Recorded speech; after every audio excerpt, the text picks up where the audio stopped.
Dasturimiz davom etadi. Viloyatimizda yuqori malakali murabbiy kadrlarni jalb qilgan holda iqtidorli yosh shaxmatchilarni tayyorlash bu sport turi bo'yicha milliy terma jamoaning amaldagi a'zolari bilan doimiy aloqani ta'minlashga alohida e'tibor qaratilgan.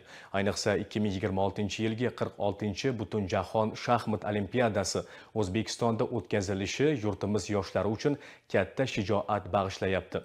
Mavzuni G'ijduvon tumanida o'tkazilgan navbatdagi turnir misolida davom ettiramiz.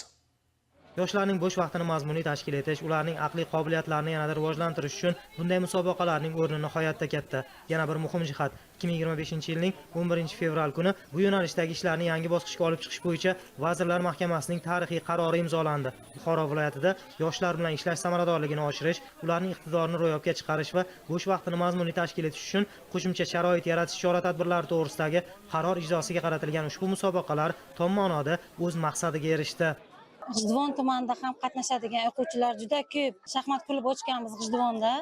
Hozir davlat tuman bosqichda g'olib bo'lib, viloyatda g'olib bo'lib, hozir respublikaga ham g'olib bo'lib, Osiyoga yo'llanma olganlar. Vazirlar Mahkamasining joriy yil 11-fevraldagi qarorida Buxoro viloyatida yoshlarning ijodiy va intellektual qobiliyatini rivojlantirish, iste'dodi va madaniy saviyasini har tomonlama yuksaltirish, yoshlar o'rtasida sog'lom turmush tarzini targ'ib qilish, bo'sh vaqtini mazmunli va samarali tashkil etish ham alohida maqsad qilingan. E'tiborli tomoni, unda 2025-2026 o'quv yilidan boshlab viloyatdagi 534 ta umumiy o'rta ta'lim maktablarida bosqichma-bosqich shaxmat xonalarini tashkil etish va musobaqalar o'tkazib borish ustuvor vazifa etib belgilangan. Shu sabab bugun har bir ta'lim maskanining o'ziga xos terma jamoalari ham shakllantirilmoqda.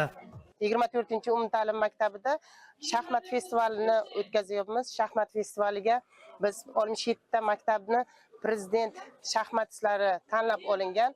Bu shaxmat o'yinlari bizni birgina G'ijduvon tumanimizda o'tkazilishi bilan bir qatorda har hafta davomida shaxmat festivallarini doimiy o'tkazib borish belgilab olindi. Sport insonni nafaqat jismonan, balki aqlan kamolotga yetaklaydi. Ayniqsa aql gimnastikasida e'tirof etilgan shaxmatni hozirgi kecha-kunduzda yurtimiz yoshlari o'rtasida kengroq targ'ib qilish yuqori samaralar berishi aniq. Amalga oshirilayotgan ishlarning barchasi davlatimiz rahbarining 2021-yil 14-yanvardagi shaxmatni yanada rivojlantirish va ommaviylashtirish hamda shaxmatchilarni tayyorlash tizimini takomillashtirish chora-tadbirlari to'g'risidagi qarori ijrosini ta'minlash uchun ham keng yo'l ochyapti. G'ijduvondagi bu musobaqada yana bir asosiy maqsad joylarda jismoniy tarbiya va sportni rivojlantirish hamda yoshlar o'rtasida do'stona munosabatlarni yanada mustahkamlashdan iborat bo'ldi.